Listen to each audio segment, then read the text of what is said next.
అంటే కరెక్ట్ ఉండాలంటే ఏంటి అది? ఇప్పుడు ఒక మంత్రం ఉంటుంది, మీరే చెప్పారు, అది 108 సార్లు మనం జపం చేస్తాం.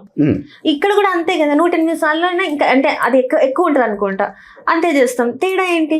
తేడా ఏంటంటారా? మంచి ప్రశ్న. తంత్రంలో ఏంటంటే నువ్వు చేసుకోరా బాబు అని చెప్తుంది. తంత్రంలో మనమే చేసుకోవాలి. చేసుకోమనే చెబుతుంది. అది నీ వల్ల కానప్పుడు ఇంకొక గురువునో ఎవరినో ఆశ్రయిస్తే ఆయన చేసి నీకు దారపోస్తాడు. మంత్రంలో ఏం చెప్తుందంటే నువ్వు శని ఉంది, శనికి జపం చేస్తున్నావు, ఓకే మంచిది, శనికి జపం చేసావు. శనికి జపం చేసి ఏం చేస్తాను, నల్ల నువ్వులు దానికి సంథింగ్ నల్ల నువ్వులు వేస్తుంటావు, నల్ల బెల్లం పెట్టేస్తావు, నల్ల చేస్తావు. దాన్ని క్రియ చేయమంటే నల్ల శనికి సపరేట్ క్రియ ఉండదు, తీసేసి జపం చేసిన తర్వాత నవగ్రహ హోమం చేస్తారు. మేము అట్లా చెప్పాం, నువ్వు అలా అని చేసుకో కాదన్నాం. కానీ ఇప్పుడు ఇదే శనికి నేను చేయాలనుకోండి, ఒక ఎగ్జాంపుల్, నేను అమ్మవారు దానికి అది దేవత ఎవరో చూస్తానండి. ఇట్లా ఆది దేవతలు ఉంటారు, నవగ్రహాలు అది దేవతలు ఉన్నారు కదా, అధిదేవతను తీసుకొని అది దేవతను ఎప్పుడైతే మనం కూర్చొని దాన్ని జపం చేయడం మొదలు పెట్టామంటే ఆటోమేటిక్గా ఆ జపంలో స్టార్ట్ చేసుకున్న తర్వాత ఆ జపాన్ని నీట్గా చేసుకుంటూ వస్తే ఆ చేసుకున్న తర్వాత 1,25,000 జపం చేసుకోవాలి. 1,25,000 చేయాలి దాన్ని సిద్ధించాలంటే. నీకు అంత చేస్తారంటారా? చేయాల్సిందే కదా, 1,25,000 చేయాల్సిందే కదా. దానికి 90 రోజులు పట్టచ్చు, 100 రోజులు పట్టచ్చు, అంతే కదా. ఆ ప్రాసెస్ ఇది ప్రాసెస్. అంతేగాని ఇవాళ నోటితో చెప్పాను రేపు నేనేం చేస్తాను నీకు, అది చేసుకుంటూ వస్తే దాని రిజల్ట్ నీకు వస్తుంది, ఖచ్చితమైన ఫలితాన్ని నువ్వు తీసుకుంటావు అంట నేను. ప్రూఫ్స్ ఉన్నాయి మరి మీ దగ్గర? చాలా ఉన్నాయి. ఎంతమంది ఎంతవరకు మీ దగ్గరికి వచ్చి దశ మహావిద్యాలయాల్లో అంటే వాళ్ళు నమ్మి మీ దగ్గరకు వచ్చి ఎవరైనా చెప్పారా, గురూజీ మీరు చెప్పిన తర్వాత ఇంతవరకు ఇట్లా అయింది అని చెప్పేసి? చాలా మంది చెప్పారండి, చాలా మంది చెప్పారు, చాలా రిజల్ట్స్ కూడా ఉన్నాయి. అమ్మవారి దయతో నాకు రిజల్ట్స్ ఉన్నాయి. బట్ నేను ఇప్పుడు చెప్పాను కాబట్టి మీరందరూ నా కాడికి వచ్చి చేసుకోమని నేను ఎక్కడ చెప్పనండి. మీకు దగ్గరలో ఉన్న గురువు దగ్గర చేయించుకోండి, ఎవరైనా దగ్గరికి వెళ్ళండి, చేయండి. విధానం కరెక్ట్గా ఉంది, ఈ విధానంలో వెళితే మీకు తొందరగా రిజల్ట్ వస్తుంది అంట నేను. ఈ విధానాలు వెళితే మీకు రిజల్ట్ తొందరగా వస్తుంది. చాలా మంది అంటే మంచి చేయడం కోసం కన్నా చాలా చెడు చేయడానికి దశమహావిద్యలను ఎంచుకుంటున్నారని బయట కొంతమంది మాట్లాడుతున్నారు. నిజంగా వాస్తవం కదా, చెప్పండి. అది నిజమే కదా. ఇప్పుడు మంచి అంటే ఏంటి, ఇప్పుడు మీరున్నారు పిలిచి నాకు మంచిలు ఇచ్చారనుకుంటే మంచి, అదే మీ ఇంటి దగ్గరకు వచ్చినప్పుడు మీరు మొహం మీద తలిపేస్తారనుకుంటే అది మంచిదే, అగౌరవపరిచినట్టు. ఇదే కదా. ఎవరు చేసుకునే విధానం బట్టి వాళ్ళకు ఉంటుంది. గురూజీ రాండి కూర్చోండి అని నాకు మంచి సీట్ ఇచ్చారు, మంచి ఇక్కడ వాటర్ బాటిల్ పెట్టారు, గురూజీ తాగండి మీరని. అదే అక్కడికి వచ్చిన తర్వాత ఎవరండి మీరు వెళ్ళిపోండి అని తలిపేస్తే ఇది కూడా అంతే. మనం చూసుకునే విధానం చేసుకునే విధానం బట్టి ఉంటుంది అంటున్నాను. అంతేగాని ఏ విధానానికి ఆ విధానం బట్టి వెళితేనే క్లియర్. దశమహావిద్యలు అని చెప్పేసి చాలా వరకు ఏంటంటే డబ్బులు దండుకుంటున్నారు. ఎందుకంటే సాత్వికంలో ఇంత ఖర్చు అవ్వదు, కానీ తంత్ర విద్యకి మాత్రం చాలా ఖర్చు అవుతుంది, చాలా తీసుకుంటున్నారు అని చెప్పేసి మరి మాట్లాడుతున్నారు. తీసుకుంటున్నారు అంతే. మీరు క్వశ్చన్ గట్టిగా అడగండి, నేను గట్టిగా చెప్తున్నాను. తీసుకుంటున్నారు, నేను కూడా అంటున్నాను. తీసుకోవాలి. ఇప్పుడు సాత్వికంలో మాకు అయిపోతుంది, మహా అయితే 10,000 లోపల అయిపోతుంది, ఎంతో పెద్ద ఉంటే. మీరెందుకు వేలలో తీసుకుంటున్నారు? మంచి ప్రశ్న ఇది. ఎందుకంటే తీసుకోవాలి, ఎందుకంటే ఇక్కడ అవుతుంది కదా, ఇక్కడ కూడా అవుతుంది కదా. అవును కదా, అక్కడ కూడా అవుతుంది కదా. ఇంకా అక్కడ మీరు చెప్పారు జపం చేయాలి, ఇంకా లక్షలలో జపం చేయాలి అంటున్నారు. మళ్ళీ డబ్బులు కూడా మీరు ఎక్కువ తీసుకుంటారా? మీరు అడిగిన దానికి నేను సమాధానం చెప్తాను. దశ మహావిద్యల్లో ఒక దాన్ని చేసుకోవడానికి 1,25,000 జపం చేయాలి అని చెప్పాను నేను. 1,25,000 జపం చేసిన తర్వాత దశాశేషము అంటే దాదాపు దానికి తగ్గ హోమం చెయ్యాలి. దాన్ని చేయడానికి అయ్యే ఖర్చు, దానికి అయ్యే 10,000 రూపాయలు, 10,000 మళ్ళీ చేయాలి కదా జపం. దాన్ని జపం చేసుకుంటూ దానికి చేయాలి కదా. 1,25,000 1/10 చేయాల్సిందే కదా. దశాశేషం చేసుకోవాల్సిందే కదా. అక్కడ హోమానికి అయ్యే ఖర్చు, హోమానికి అయ్యే సామాను. ఇక్కడ మీరు ఏం వేస్తున్నారు సామాను, దానిలో వేసే సామాన్ ఖర్చు ఎంత ఉంటుందో తెలుసా? దానిలో వేసే సామాన్ ఖర్చు తెలుసా? అది అధికమైన ఖర్చు ఉంటుంది. ఐటమ్స్ అన్ని చాలా ఖర్చుతో కూడుకున్నాయి. ఖర్చుతో కూడుకున్నప్పుడు ఖర్చు తీసుకోవాల్సిందే కదా. ఖర్చు తీసుకోవాల్సిందే కదా, నీకు రిజల్ట్ రావంటే ఖర్చు తీసుకోవాల్సిందే కదా. ఇప్పుడు అంత డబ్బులు పెట్టే వాళ్ళు ఉంటే, అంత డబ్బులు వాళ్ళ దగ్గరే ఉంటే ఈ పూజలలో వాళ్ళు ఎందుకు కూర్చుంటారు? నేను అదే చెప్తున్నాను, ఎవరు చేయమని ఇందాక చెప్పానా, చేయకండి. మీరు ఫస్ట్ ఆర్ఎంపీ డాక్టర్ దగ్గర పోయినట్టు అన్ని దీనిలోంచి వెళ్ళండి. ఇది హోమాలు వచ్చేసి కొంచెం ఖర్చుతో కూడుకున్నాయి, మీరు దీనికి రాకండి, ముందు మీరు దీనిలో ప్రయత్నించండి అని ఇందాక చెప్పాను. జ్యోతిష ప్రకారంగా మీకు ఎక్కడ ప్రాబ్లం ఉందో అక్కడ సాల్వ్ చేసుకుంటూ వెళ్ళండి. ఇంకా కాకపోతే దీనికి రాండి అని చెప్తున్నాను. అంతేగాని అక్కడి నుంచి ఇక్కడికి వచ్చి సూపర్ స్పెషాలిటీ హాస్పిటల్కి పోతే యశోద సమ్ ఎక్స్ హాస్పిటల్స్కి వెళ్తామండి, సమ్ పెద్ద హాస్పిటల్కి వెళ్తాం. అక్కడ డాక్టర్ ఫీజు ఎంత ఉంటుందండి? చాలానే ఉంటుంది, వేలలో ఉంటుంది. మీరు అక్కడ చదివింది మన చిన్న క్లినిక్ వెళ్తాం, క్లినిక్ లో డాక్టర్ ఫీజు ఎంత ఉంది? తక్కువ ఉంటుంది, 100లో అయిపోతుంది. ఎందుకు దీనికి దాని తేడా అంటే ఆయన ఒకటిసారి చదవలేదా మీరు చెప్పండి? లేదు, అదే MBBS అది చదవడమే. కాకపోతే ఏంటంటే కొంచెం స్పెషలైజేషన్స్ చేసిన డాక్టర్స్ ఉంటారు. ఈయన కూడా స్పెషలైజేషన్ చేశాడే, మళ్ళీ అక్కడికి ఎందుకు పోతున్నారు? ట్రీట్మెంట్ స్థాయి అక్కడికి మీకు వెళ్ళిన కానించి తీసుకువెళ్ళే దగ్గర దాకా కూడా మీకు అన్ని ఇచ్చే అవకాశాలు, ఆడిచ్చే సదుపాయాలకి మీరు కడుతున్నారు. అక్కడ మీరు చేసే విధానం చేస్తున్నారు. అక్కడ ఇక్కడ చేసే డాక్టర్ ఇక్కడికి వచ్చి మీకు కంపౌండర్ ఒకడే ఉంటాడు. అక్కడికి మీరు వెళ్ళిన కానించి, అక్కడికి వెళ్ళి వాచ్మెన్ కానించి, ప్రతి ఒక్కడు గేట్ తీసే అతను కానించి, లోపలికి వెళ్ళిన కానించి, నర్సులు కానించి, కూర్చోబెట్టే విధానం కానించి, కూర్చున్న సీట్ కానించి అన్ని ఖర్చులే. కానీ అక్కడికి వెళ్ళిన తర్వాత నీకు రోగం తొందరగా తగ్గుతుంది. ఎందుకంటే అంత ఖర్చు పెట్టిన తర్వాత ఆ డాక్టర్ స్పీడ్గా చూసి నీకు డాక్టర్ తగ్గ మెడిసిన్ ఇస్తున్నాడు. ఇక్కడే ఇస్తాడు, ఫస్ట్ స్టార్టింగ్లో తక్కువలో ఇస్తాడు ఆయన. కానీ అక్కడికి వెళ్ళిన తర్వాత ఒక హై డోసులు ఇస్తారు అక్కడ. ఎందుకని? తొందరగా తగ్గాలి, అక్కడ ఆ రిజల్ట్ ఇవ్వాలి. అక్కడ ఆ రిజల్ట్ ఇవ్వాల్సిన అవసరం అక్కడ అతనికి ఉంది, హాస్పిటల్కి ఉంది. ఉన్నప్పుడు తప్పదు కదా. సో మీరేమంటారు, మీ దగ్గర ఆ ఖర్చుతో కూడుకున్న హోమాలు చేయాలి, జపాలు చేయాలి కాబట్టి మేము ఎక్కువ ఛార్జ్ చేస్తామంటారు? నేను అంటలేదు, సామానికి అవుతాయి, ఎంత అవుతాయి అంత తెచ్చుకోండి అంటున్నా నేను. వాళ్ళే తెచ్చుకోండి డబ్బులు, మీ డబ్బులు మీతో ఖర్చు దానికి అవుతుంది, మాకు ఇవ్వమని నేను అంటలేదు. ఎవరికైనా ఇవ్వకండి. ఆయన ఎందుకు అడుగుతున్నాడు అడగండి, పోయి తెచ్చుకోండి, మీరు తెచ్చుకొని చేర్చుకోండి. మీరు తీసుకోరు, వస్తువులు తెచ్చుకుంటే మీరు పూజ చేసి పెడతారు అంతే. హోమం చేసి పెడతాను, పూజ కాదు, హోమం. నేను తీసుకోను, హోమంలో చేస్తాను. ప్రతి దానికి అంటే ఇక్కడ పూజ అంటే విగ్రహాన్ని పెట్టుకుని అట్లా పూజ అట్లా ఉండదు, హోమం చేస్తారు. మధు తాంత్రిక పూజలు ఏది కూడా హోమం ఎక్కువ ఉంటుంది, హోమానికి ఎక్కువ ఇంపార్టెంట్ ఇవ్వబడింది. హోమానికి ఎక్కువ ఇంపార్టెంట్ ఇవ్వబడింది. ఓకే, దానికి పూజ కన్నా హోమానికి ఎక్కువ ఇంపార్టెన్స్ ఇవ్వబడ్డది. ఇక్కడ మా లాగా అంటే సాత్వికంలో లాగా గుళ్ళో కూర్చొని ఇప్పుడు సత్యనారాయణ వ్రతం ఉంది, అట్లా కాదు. ఇప్పుడు వినాయక చవితికి 9 రోజులు, దసరా అప్పుడు 9 రోజులు అమ్మవాళ్ళని పెట్టుకుంటాం, లేకపోతే చిన్న విగ్రహాన్ని ఇంట్లో తీసుకొచ్చి పెట్టుకో, అట్లాంటివి ఏం పని చేయమంటారా? ఇక్కడ పని చేస్తాయా, పని చేయమని కాదు. ఇక్కడ ఇందాక చెప్పాను మీకు, సాత్వికంలో మీరు చూసే విధానం వేరు, ఇక్కడ చూసే విధానం వేరు. విధానం మొత్తానికి వేరే అంటారు. ఆపోజిట్ ఉంటాయా? మొత్తం 100% ఉంటాయి. ఇప్పుడు ఆయుర్వేదం ఎలా ఉంది, యునాని ఎలా ఉంది, హోమియోపతి ఎలా ఉంది, ఇంగ్లీష్ మెడిసిన్ ఎలా ఉంది, ఎందుకు డిఫరెంట్ ఏంటి? అన్ని దేని మీద పనిచేస్తాయి? రోగం మీదనే పనిచేస్తాయి, శరీరం మీద, రోగం మీద పనిచేస్తాయి. కానీ ఇది కూడా అంతే, వేరు డిఫరెన్స్, డిఫరెంటే కదా. మార్పులు ఏదైనా కూడా మార్పే కదా. ఏది పని చేసినా బాడీ మీద పని చేయాల్సిందే, కానీ ఎవరికి ఏది పనికి వస్తుందో తెలియదు కదా. ఇప్పుడు ఈ హోమాలు చేసినాక చాలా వరకు సినిమాలలో చూపెడతారు, ఇలాంటి కొన్ని హోమాలు చేసిన తర్వాత అవి తిరిగి మనకి ఏదో నెగిటివ్ ఎనర్జీని తీసుకొస్తుంది, అట్లాంటివి ఏం లేవు కదా. నెగిటివ్ ఎనర్జీ అంటే హోమం చేస్తే నెగిటివ్ ఎనర్జీ ఎక్కడి నుంచి వస్తుందండి? పాజిటివ్ ఎనర్జీ వస్తుంది. హోమానికి పాజిటివ్ ఎనర్జీ కదా. ఎందుకంటే మరి తంత్ర విద్యలు అంటారు కదా. ఇప్పుడు తంత్ర విద్య వేరు, తంత్రం సంబంధించిన విద్య వేరు. తంత్ర విద్య అంటే ప్రతిదీ చేతబడి చేశారు, బోనమతి చేశారు, వాడిని చంపారు, ఈయన్ని చంపారు అనేది అపోహలం. ఇవి దట్ ఇస్ అపోహ కాదు, తప్పది. ఓ డాక్టర్ దగ్గరికి వెళ్తాం, పేషెంట్గా వెళతాం, లేదా ఇంకో దగ్గరికి వెళతాం.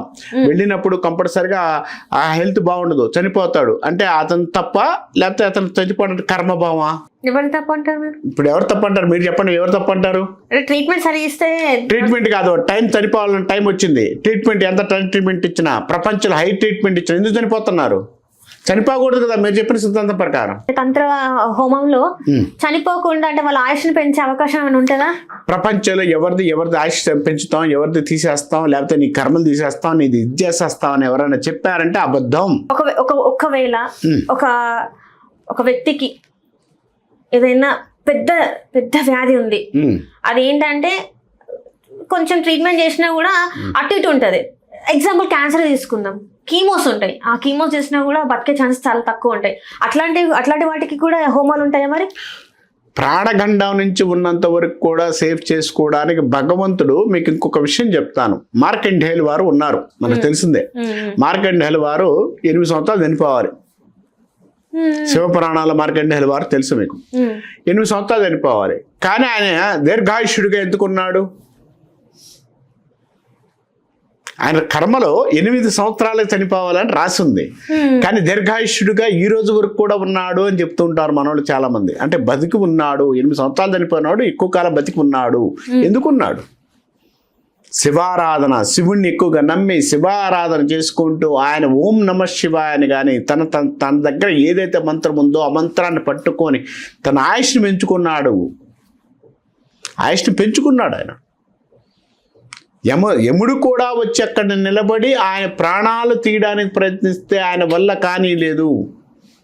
అంటే ప్రారబ్ధ కర్మ అంటారు. ప్రారబ్ధ కర్మని ఎవరు తీసేయలేరు అన్న కూడా కొంత రాసుకోవడానికి అవకాశం ఒక మనిషికి ఉంది. ఇప్పుడు మీరు చెప్పినట్టు మీరు హస్తరేఖలు చూసి చెప్తారు. మొహ కవలికలు అంటే మొహ కవలికలు చూసి చెప్తారా, లేకపోతే ఓన్లీ మొహాన్ని చూసి మాత్రమే చెప్తారా? మనిషి అంగ సాముద్రికం అనే శాస్త్రం ఉంది, అంగ సాముద్రికం ఉంది, తర్వాత పామిస్టి ఉంది, చేతిరేఖలు ఉన్నాయి, రివర్స్ పామిస్టి ఇది కూడా ఉంది. రివర్స్ లో కూడా ఉంది. రివర్స్ లో రేఖలు ఏమి ఉండవు కదా మనకి. రేఖలు ఉండకపోయినా ఈ మడతలు ఈ శరీరం తత్వాన్ని బట్టి కూడా చెప్పొచ్చు. కొన్ని ఈ మడతల ద్వారా కూడా చెప్పొచ్చు. ఇవి ఉన్నాయి, ఇవి చూసి చెప్పొచ్చు, ఇది చూసి చెప్పొచ్చు. ఉంది. ఇప్పుడు నా చూసి మీరు చెప్పగలుగుతారా ఏముంది ఏంటి అనేది? చెప్పొచ్చు. ఏంటి నేను ఎప్పుడు చచ్చిపోతాను అనేది కూడా ఇందులో ఉంటుందా? ప్రతిదీ ఉంటుంది. కానీ ఒక జ్యోతిష్యుడికి ఏది చెప్పాలో ఏది చెప్పకూడదో ఒక లిమిట్ ఉంటుంది. చెప్తున్నారు కదా స్వామి బయట. ఇప్పుడు పెళ్లి చేసుకోవాలంటే భయం వేస్తుంది. పెళ్లిళ్ళ కన్నా ముందు విడాకుల గురించే మాట్లాడుతున్నారు. బోర్డులు పెట్టుకొని రాసి చెప్తున్నారు ఇన్ని రోజులు కలిసి ఉంటారు అని చెప్పేసి. మరి వాళ్ళకి మీరు ఏం చెప్తారు? ఒకరు ఏదో మాట్లాడారు, ఒకరు ఏదో చేశారన్న విధానంలో శాస్త్రంలో లేని దాన్ని మనం చెప్పుకోడు. శాస్త్రంలో నీకు ఎంత తెలిసినా కూడా మీకు చిన్న కథ చెప్తాను. ఇప్పుడు ఒక జ్యోతిష్యుడు ఒక ఊర్లోకి వచ్చాడు. వచ్చిన తర్వాత ఊర్లో జనమంతా కూడా ఆ జ్యోతిష్యుడి దగ్గరికి వెళ్ళారు. ఆ జ్యోతిష్యుడి జాతకాలు అందరూ చెప్తున్నాడు. ఒక వ్యక్తి యొక్క జాతకంలో అతను చనిపోతాడు ఈ రాత్రికి అని కనపడింది అతనికి. అతనికి జాతకం చెప్పకుండా నువ్వు రేపు రానాయన, రేపు వస్తే నీకు చెప్తాను అని పంపించాడు. రేపు రానాయన, రేపు వస్తే నీ జాతకం చెప్తానని నేను పంపించాడు. పంపించిన తర్వాత ఇతను నైట్ వెళ్ళాడు. వెళ్ళి ఎక్కడ పోయాడు? తన ఊరు వెళ్ళడానికి ఒక అడవి ఉంది, అడవిల మధ్యలో నుంచి వెళ్ళాలి. కానీ అప్పుడు చీకట పడిందని ఒక శివాలయంలో పడుకొని శివయ అంటూ దానిలో పడుకొని ఉన్నాడు. కర్మభావం చూడండి. అతను చనిపోతాడు, చనిపోవాలని జ్యోతిష్కి తెలుసు. మరుసటి రోజు రమ్మన్నాడు. కానీ మరుసటి రోజు ఉదయాన్నే అతను వచ్చేసాడు. మరుసటి చనిపోతాడని నాకు తెలుసు, తెలిసినా కూడా అతను చెప్పకుండా పంపించేసి మరుసటి రోజు వచ్చాడు. మరుసటి రోజు వస్తే పక్కన ఉన్నాయని అడిగాడు. గురుగారు అందరికి చెప్పారు కదా, ఆయనకి ఒక్కడికి ఎందుకు చెప్పలేకపోయారంటే ఆయన యొక్క జాతకంలో ప్రాణగండం కనపడింది నాకు, కానీ అది చెప్పడం శాస్త్ర విరుద్ధం. నీకు పంచెత్తు చెప్పాలో నెగిటివ్ అంతే కూడా చెప్పాలి, కానీ తక్కువ చెప్పాలి అంటారు. సరే ఒకసారి చూసి చెప్పండి మరి నాకు ఎట్లుంది అని. ఏది మీకు ఏ విషయంలో కావాలి? నా వృత్తిపరంగా ఎట్లుందో చెప్పండి. ఎదుగుతానా, ఎదగానా, ఇక్కడ ఇట్లనే అయిపోతాను, అసలు ఎట్లా ఉంది, ఇందులో ఎట్లా ఉంది? 1.5 month తర్వాత నీ ప్రొఫెషన్ మారుతుందమ్మా, రాసి పెట్టుకో. ప్రొఫెషన్ మారిపోతుందా? ప్రొఫెషన్ వైడ్గా మార్పులు వస్తున్నాయి. అంటే ఈ యాంకరింగ్ ఫీల్డ్ లోనే ఉంటానా, లేకపోతే యాంకర్ ఫీల్డ్ లోనే కొత్త ప్రొఫెషన్ లోకి కొంత రేంజింగ్ లోకి వస్తావా అని చెప్తాను నేను. రాసి పెట్టుకోండి. ఖచ్చితంగా రాసి పెట్టుకోమంటారా? రాసి పెట్టుకోండి అని చెబుతున్నాను నేను. 1.5 month ఈ రోజు లెక్కేసుకోండి. అంటే మార్చిలో కలుద్దాం. మళ్ళీ మనం ఇదే వీడియోలో కలుద్దాం. ఇంకెక్కడైనా మీరు ఎక్కడ ఉంటే అక్కడికి వచ్చి మాట్లాడు. మార్చ్ లో చేంజ్ అవుతుంది అంటారు. అక్కడ అబ్బాయి కూర్చున్నాడు కదా, అబ్బాయి కూర్చున్నాడు అంటారా? అబ్బాయి మనిషి చెప్పండి. ఆ మనిషిని చూసి చెప్పండి అసలు అతని జాతకం ఎట్లా ఉంటది ఏంటంటే ఒకసారి. అంటే మీరు మొహం చూసి చెప్తారు కాబట్టి నేను ఇంత ఇలా అదే చెప్తున్నానమ్మా. ఏం పేరమ్మా? ఆదిత్య. 2025 ఆగస్టు తర్వాత ప్రొఫెషన్ వైడ్ కొంత మార్పు వచ్చి ఉండాలమ్మా. ఆయన మార్పు వచ్చిందా? కొంత మార్పు వచ్చి గ్రోతింగ్ వచ్చి ఉండాలి, కొంత డెవలప్మెంట్ ఫైనాన్షియల్గా. అక్కడి నుంచి చేంజెస్ లేదు. అప్పుడు ఏం చేశారు, ఎక్కడ చేశారు? 25 ఆగస్టులో ఎక్కడ వచ్చావు? ఆగస్ట్ తర్వాత, ఆగస్ట్ నుంచి అక్టోబర్ మధ్య. అప్పుడు నీ గ్రోతింగ్ వచ్చిందా రాలేదా? నువ్వు రాలేదన్నా. నీ ప్రొఫెషన్ పరంగా 25 ఆగస్టు తర్వాత ఉన్న ప్రొఫెషన్లో అంటే ఉన్న జాబ్ మానేసి కొత్త జాబ్లోకి వెళ్ళడం కానీ కొంత మార్పు కానీ జరిగిందా, జరగలేదా? ఫైనాన్షియల్ గా అవ్వలేదు. ఫైనాన్షియల్ కాదు, వృత్తిపరంగా చేంజెస్ అయ్యావా లేదా అంటున్నాను. ఫైనాన్షియల్ గ్రోతింగ్ వచ్చిందని నేను ఎక్కడ మాట్లాడలా. చెప్పండి. మార్పు వచ్చిందా లేదా చేంజ్ అయ్యింది. అది 2026 మే దాకా నీ ఫైనాన్షియల్ గ్రోతింగ్ ఏం లేదు. నువ్వు టెన్షన్ పడాల్సిన అవసరం లేదు. 2024 ఆగస్ట్ నుంచి ఈ రోజు వరకు కూడా నీ ఫైనాన్షియల్ రొటేటెడ్ లైఫ్. నీకు ఎక్కడ పోయినా 10 రూపాయలు ఎక్కువ వస్తాయి అనుకుంటా, కానీ నీకు ఎక్కడ రావు, అంతే రొటేటెడ్గా నడుస్తున్నావు అంటా నేను. నిజమేనా? నిజం. తర్వాత ఇంకొక విషయం కూడా చెప్తాను నేను. 2025 మార్చి తర్వాత నుంచి మెంటల్గా డిస్టర్బెన్స్ స్టార్ట్ అయింది నీకు. అప్పుడు ఆ ప్రశాంతంగా ఉన్నాడు, అక్కడి నుంచి టెన్షన్ స్టార్ట్ అయినాయి. మార్చ్. 2025 మార్చి, 10 సంవత్సరం మార్చి నుంచి. ఇంకొక విషయం కూడా చెప్తాను. 2025 అక్టోబర్ నుంచి ఒక పని చేద్దాం ట్రై చేస్తున్నావు. అది కరెక్ట్గా నీకు ఫిబ్రవరి ఎండింగ్ ఆర్ మే లోపు నీకు స్టార్ట్ అయిపోద్ది, రేజింగ్ వెళ్తావు. అనుకుంటున్నావా నిజంగానే? అనుకుంటున్నా. ఎందుకంటే ఇది మనకి రికార్డ్ అవుతుంది, ఇది నిజమా కాదా అనేది కరెక్ట్ గా రికార్డెడే నేను చెప్తుంది. ఇప్పుడు రికార్డెడ్. అబ్బాయి కాదన్నా నేను ఒప్పుకుంటాను, అవునన్నా నేను ఒప్పుకుంటాను. ఎందుకనంటే ఆ కాదన్న దాన్ని నేను ఎందుకు కాదన్నా తను చెప్పాలి. ఎందుకు చెప్పాను నేను చెప్తాను, నేను నిరూపణ చేస్తాను. అంటే ఇప్పటి వరకు గురూజీ చెప్పింది నిజమేనా? అంత అది క్లియర్గా ఉండాలి. మనం సబ్జెక్ట్ చెప్పేటప్పుడు సబ్జెక్ట్గానే మాట్లాడాలి. ఇప్పుడు అబ్బాయికి ఏదో మనం చెప్పింది కరెక్టా కాదని కాదు, ఇక్కడ డిస్కషన్ కాదు. అంటే మామూలుగా జాతకం చెప్తే ఏం చేస్తారంటే కుండలీలు వేసేసి ఇక్కడ ఈ గదిలో ఇది ఉంది, ఈ గదిలో ఇది ఉంది అని చెప్పేసి చెప్తూ ఉంటారు. 20 సంవత్సరాల అనుభవం అమ్మా, 20 సంవత్సరాల అనుభవం. ఒక సంస్థలో పెద్ద సంస్థలో చేసి ఒక మనిషిని చూస్తే తెలుసుకోగలుగుతాం. ఒక భగవంతుడు మనకి ఒక స్మరణ చేసుకుంటూ వెళితే మనకిచ్చే విద్య వేరుగా ఉంటుంది. ఆ విద్య వేరుగా ఉంటుంది. ఇప్పుడు నేను అదే చెప్తున్నాను కదా. ఆ అబ్బాయి ఎగ్రెసివ్గా ఉన్నా కూడా, మైండ్ అంతా కూడా అంటే కోపంగా ఉన్నా కూడా తను మాట్లాడేదంతా కూడా కోపంగా మాట్లాడుతుంటాడు. బట్ మనసు మాత్రం కొంచెం బాగా మెత్తగా ఉంటుంది అంటారా? హెవీగా ఉంటుంది. టెన్షన్ క్యాండిడేటేనా? లోపల మాత్రం టెన్షన్ ఉంటుంది, బయటకు మాత్రం బ్రహ్మాండంగా అన్నిటికేందో నేను అన్నిటికీ ఉన్నాను అంటాడు, కానీ టెన్షన్ లోపల మాత్రం బద్దలవుతుంటది. అది క్లియర్. ఎప్పుడు చేంజ్ అవుతుంది మళ్ళీ ఆయనకి? ఎవరికి? అతనికి ఎప్పుడు చేంజ్ అవుతుంది అంటారు? ఏది చేంజ్? అంటే ఫ్యూచర్ అంటే తను అనుకున్న పని ఎప్పుడు కరెక్ట్ అవుతుంది అంటారు? ఆ అబ్బాయి జాతకంలోకి వచ్చేసి అమ్మ ఒక్కసారి హీరో ఎప్పుడమ్మా పుట్టింది? 2021-23లో ఇన్కమ్ స్టార్ట్ చేసామా? ఏం చేసా టైంలో? 21 అని చెబుతుంది. 21-23 అవును. ఇన్కమ్ స్టార్ట్ చేసి ఇన్వాల్వ్మెంట్ అయ్యావా అంటున్నాను నేను. 10 రూపాయలన్న సంపాదన స్టార్ట్ అయిందా అంటున్నాను నేను. నీకు ఎందుకంటే నువ్వు చదివింది, నువ్వు చేస్తున్న దానికి, నువ్వు చూస్తున్న దానికి సంబంధం లేకుండా చేస్తావు నువ్వు ఏం చేసినావు. తర్వాత 23 మీద స్టార్ట్ చేసావు. 25 నుంచే నీకు చేంజెస్ లైఫ్ చేసుకొచ్చావు. అప్పుడు దాకా ఒక దానిలో అలా ఉన్నావు. ఇప్పుడు కొంచెం బెటర్మెంట్ స్థానానికి వచ్చాను ఈ ప్రొఫెషన్లో అంటున్నాను నేను. అది ఇంకా అక్కడి నుంచి బెటర్మెంట్ అనేది నీకు 26 మే తర్వాత నుంచి బాగుంది. 26 మే తర్వాత బాగుంది. అది ఇప్పుడు రాసి పెట్టుకుంటే రేపు వచ్చి కలుగు మాట్లాడదాం ఖచ్చితంగా గురూజీ. ఎందుకంటే మీరు నాకైతే మీరు మార్చికే చెప్పారు. మార్చికే చెప్పాను. మరి చూద్దాం ఎట్లా ఉంటుంది. అదే చెప్తున్నాను. ఇప్పుడు కూడా మార్చికనే చెబుతున్నాను. నేను మళ్ళీ నేను వెనక్కే పోలే, అక్కడే ఉన్నాను నేను. లేకపోతే ఈ వీడియో పెట్టుకొని రేపు మాట్లాడుకుందాం. ఎందుకంటే వీడియో రికార్డెడ్గా ఉంటుంది కాబట్టి కంపల్సరీ వేసుకొని మాట్లాడుకోవచ్చు. అంటే వ్యక్తిగతంగా అంటే నేను ఎలా ఉంటాను గురూజీ? అంటే వ్యక్తిగతంగా నేను ఎట్లా ఉంటాను? అమ్మ వ్యక్తిగతంగా నేను ఏదో ఇప్పుడు లైవ్ లో మాట్లాడే కన్నా కూడా మాట్లాడదాం. ఎందుకంటే మీరు క్వశ్చన్ అడిగితే వ్యక్తిగతంగా ఎలా ఉంటారు అనేది మీరు ఆడపిల్ల, అబ్బాయి మా పిల్లాడు కాబట్టి 2 ముక్కలు బాబు నీకు ఎలా ఉందా, నీకు అది ఉంది ఇది ఉందని చెప్పొచ్చు. నేను ఆ విషయాలన్నీ కూడా వ్యక్తిగతంగా లైవ్ లో ఏదో చెప్పేసి ఏదో చేసామనుకున్నా కూడా మనం చెప్పాల్సిన విషయం వచ్చి మీరు పబ్లిక్ అనుకుంటే కెమెరా ముందు కెమెరా తర్వాత. తను వచ్చేసి శ్రీకాంత్ పేరు నేను చెప్పేసిన. తనది ఎట్లా ఉంది అంటారు ఒకసారి? అబ్బాయి మొహం చూడకుండా నేను ఎట్లా చెప్తాను? ఎట్రా బయటకు రమ్మా, ఎట్రా అడు కూర్చో. ఎంత ఏజ్? ఏ సంవత్సరం పుట్టావు? ఏ సంవత్సరం? 2001. ఏం కావాలి? సరే నీకు కావాల్సింది చెప్పు. నేను చెప్పడం అనేది చాలా చెప్తాను, అవి వద్దు. నీకు కావాల్సిన ఒక విషయం చెప్తాను నేను. నీకు పెళ్లి కావాలా, లేకపోతే వృత్తిపరంగా ఎదుగుదల కావాలా, లేకపోతే నేను బిజినెస్ పెట్టాలనుకుంటున్నావా ఏంటి అనేది? నువ్వు బిజినెస్ పెట్టాలనుకుంటున్నావు. ఆల్రెడీ నువ్వేం బిజినెస్ పెడతావా? ఇంకా 2 ఏళ్ళు ఆగాలి. ఇప్పుడు ఏం లేదు, నడుస్తుందని నడవని అర్థమైందా? హైయర్ ఎడ్యుకేషన్ బ్రేక్ ఉండాలి. ఇంటర్మీడియట్ తర్వాత ఎడ్యుకేషన్ అంత లేదు, నీకు బ్రేక్ ఉండాలి. ఏం చదివావు? ఇంటర్మీడియట్ తర్వాత డిగ్రీ డిస్కంటిన్యూ అంటే బ్రేకే కదా, క్లారిటీ లేదు. అవును ఇంటర్మీడియట్ అయిపోయిందని చూద్దామా, మేలు లేదు అంటున్నా నేను. డిగ్రీ 2 నెలలు చదివి నాకు డిగ్రీ అంటే కాదు కదా. ఇంటర్మీడియట్ తర్వాత ఎడ్యుకేషన్ లేదు అంటున్నా నేను. లేదు కదా, రైట్, అదొక్క క్వశ్చన్.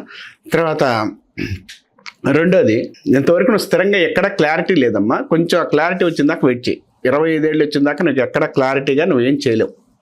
కాసేపు ఏమో బిజినెస్ అంటావు, కాసేపు జాబ్ అంటావు, కాసేపు అదేదో వాడెవడో చెప్పాడు నేను అక్కడ పోయి చూస్తానంటావు, లేకపోతే వీళ్ళెవరో చెప్పారన్న సందిగ్ధంలో ఉంటావు. కొంచెం టైం ఉంది, అప్పుడు దాకా నువ్వు ఆగి ప్రశాంతంగా చేసుకుంటూ వెళ్తేనే బెటర్. ఈ రోజు కూడా నీకు ఇంటికాడ నుంచి డబ్బులు రావాల్సిందే, నువ్వు ఇంటికాడికి డబ్బులు పంపించాల్సి లేదు. ప్రశాంతంగా కూర్చొని హ్యాపీగా కూర్చో, ఓకేనా? ఇంకేమన్నా ఉందా? నిజమేనా కాదా? నీకు అది అయ్యగారు చెప్పింది నిజమేనా కాదా? అర్థమైందా, అర్థం కాలేదా అని అడుగుతుందా? అంటే నేను బిజినెస్ అని చెప్పిన, ఇప్పటికంటే ఏదైనా ఇప్పుడంటే చేస్తున్న వరకు ఫ్యూచర్ లో బిజినెస్ అంటే ఫ్యూచర్లో బిజినెస్ చేస్తావు, 25 సంవత్సరాల తర్వాత చేస్తావు. 25 సంవత్సరాల దాకా నువ్వు ఏమి చెయ్యొద్దు అంటా నేను. ఎందుకంటే నీ జాతకంలో 25 ఏళ్ళ దాకా క్లారిటీ లేదు. ఎందుకు క్లారిటీ లేదంటే నీకు బిజినెస్ చేయాలని ఇంట్రెస్ట్ ఉంది, కానీ నీ పక్కనోడు ఇంకొకటి వచ్చి ఇంకోటి ఏదైనా చెప్తే దానికి మారిపోతుంటావు నువ్వు అంటున్నా నేను. అర్థమైందే?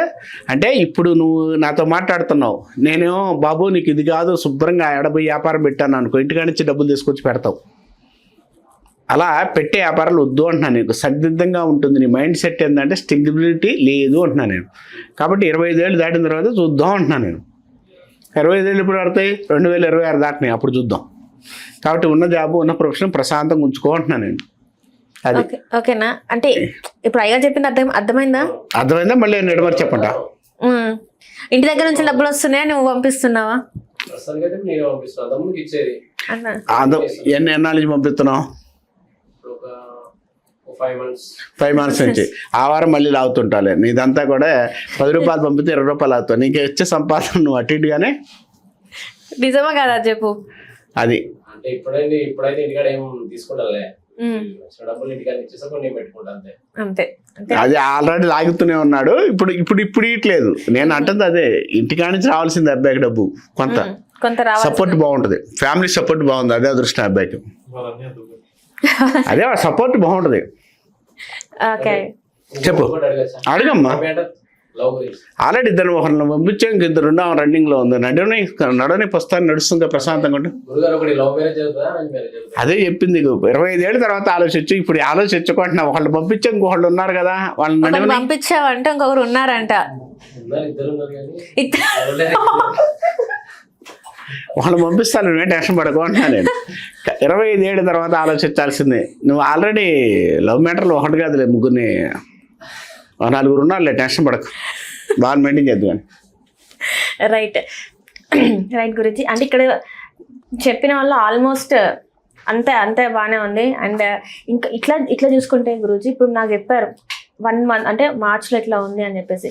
నిజంగా అట్లా ఇంకా దానికి కొంచెం తొందరగా రావాలంటే నేను ఎవరిని పూజ చేస్తే, అంటే ఏ హోమం చేస్తే మంచిది అంటారు? నేను హోమం చేయమని చెప్పరమ్మా, అది కర్మభావం. దానికి వెళ్ళిపో నువ్వు ప్రశాంతంగా. ఇది సమస్య బాగా ఉన్నప్పుడు హోమం చేసుకో, క్రియ చేసుకో అని చెప్తాను నేను. అదే తప్పు అంటున్నా నేను. చిన్న వాటికి పెద్ద వాటికి నేను డబ్బులు ఖర్చు పెడతా అంటే కాదు ఇక్కడ పని. ఇది నడుస్తున్నప్పుడు నడవనియండి. అంటే కర్మ ఫలితం మొత్తం సంపూర్ణంగా చేసుకో. నీకు ఇబ్బంది ఉంది అక్కడ, నీ వల్ల కాని సమస్య ఉంటే చేసుకోవచ్చు. ఇవాళ కాదు 1.5 month తర్వాత ఇదే సంస్థలో నేను పిలిచి అమ్మా నీకు మంచి స్థాయి ఇస్తాను, కూర్చోబెట్టి 10,000 ఎక్స్ట్రా ఇచ్చారనుకుంటూ ఉంటావు కదా. లేదు ఇంకో సంస్థ పిలిచింది, బ్రహ్మాండంగా పేరు ఇస్తుంది.